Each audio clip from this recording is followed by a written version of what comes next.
Ano yun naman yung password? Binago na naman yun. Nakabukas ba? Yung ano? Makalipas ang ilang minutong pagtatagpas, sa wakas, ang first mission na pagkuha ng kawayan, success. Matapos maputol at maipulma ang kawayan, meron na tayong lutuan. Lahat ka lang ang tuna. Magluluto tayo ngayon ng gata sa dilaw.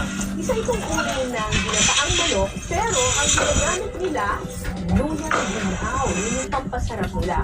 So, syempre, makuha muna tayo ng luya ng dilaw. Tara!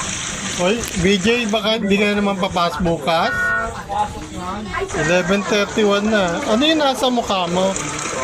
BJ, ano yung nasa mata mo?